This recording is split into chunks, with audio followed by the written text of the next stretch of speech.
Just tried to cut another video on a different topic, and it's not happening today. So it's something close to it, but we'll see where we go on this one.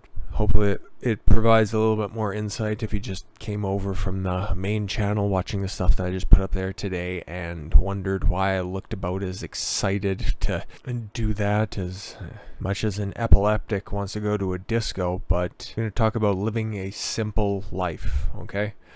I kind of talk about it a lot, and it's really resonates today. This is written from the perspective of the author. Obviously, about 8 years ago, I convinced my husband, I don't have a husband, to move from our 4-bedroom home to a smaller townhome. Our kids were grown, and they were tired of mowing the lawn, shoveling snow, and raking snowdrifts off the roof. But it's nice to have just a detached little house with a little yard.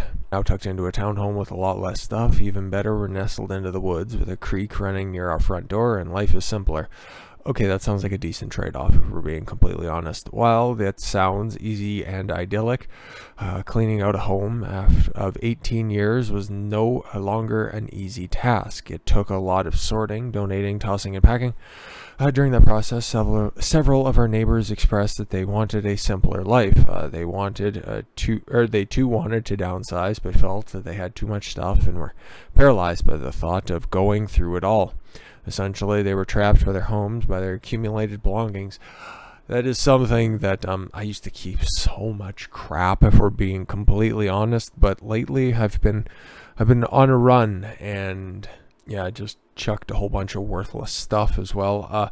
Way back in the day, I used to be a big video game collector. I've since died off that habit, but I used to get the collector's editions, and they used to have the little gimmicky statues. They always used to be on display. That's why I'm looking over that way, and it's like there used to be like 15 different little statues and stuff, and now there's just one that was a game itself. It came in a box, so I just kind of got to keep it in order to keep the game. But outside of that, all of the stuff that is just like plastic tchotchkes that don't really mean anything, they're gone. Okay, it's never really messy. It was just kind of cluttered, and now it's to a point where if I haven't used it in a couple of years, it just gets turfed. Most of us crave simplicity. We don't choose to be overwhelmed, live in clutter, but we can be held hostage by our stuff.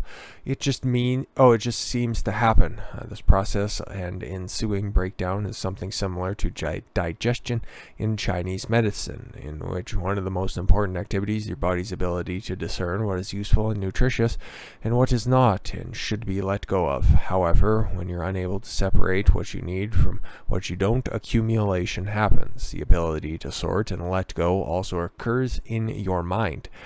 As you take in ideas and knowledge, you put the helpful ones to use and discard those that don't serve you well. With the mind, however, you are unable to let go. It becomes the stuff of worry, anxiety, and harboring grudges. So, what should you do in order to avoid such a situation? What do you get rid of? Well, start with the things that you know that you can let go of painlessly. Okay, this is low-hanging fruit. Old newspapers in your entryway. What is this, 1986? Nobody has that anymore. The junk mail sitting on the table. Yeah, just burn it or don't even bother bringing it in. Jacket with a broken zipper in your closet. Yeah, either get the zipper fixed or just toss that. Especially if you're trying to move out of a city, there's probably a bum who could use that jacket. They are easy, so just set them free. Same is true, some of your time commitments. Yes. I know we talk about this a whole heck of a lot. It's getting rid of the inessential activities you do on a daily basis that you think, I just don't have that much time. Well, if you start to parse out all of the stuff that really doesn't need to be there, you can move to a townhouse in the woods, I guess.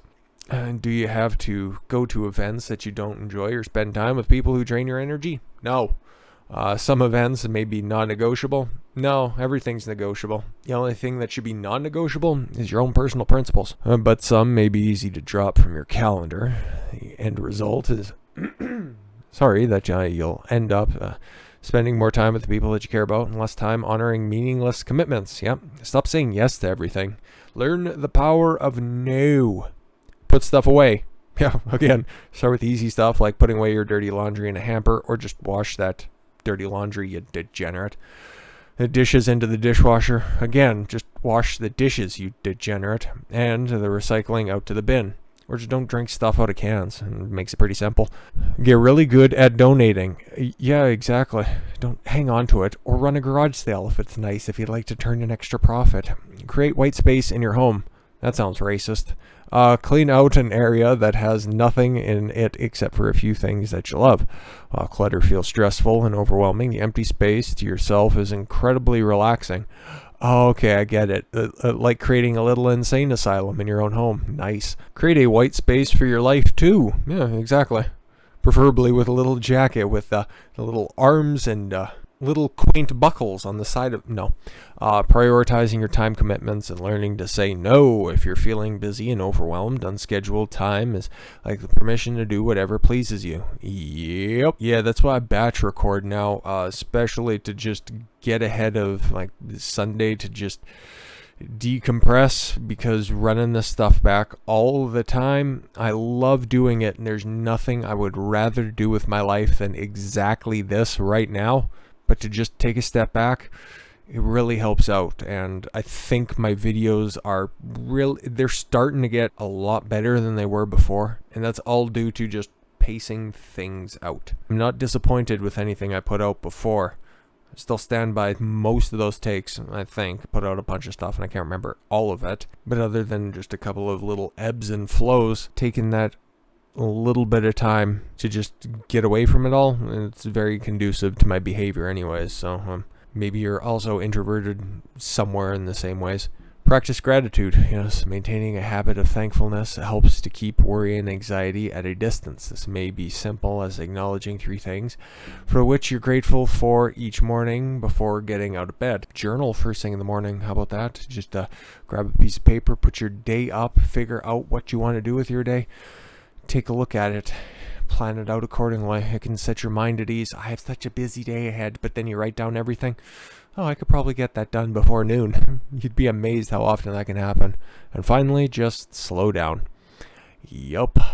And if you guys are still watching this for whatever goofy reason, thanks for sticking around today, because like I said at the first video of the day, today's been tough.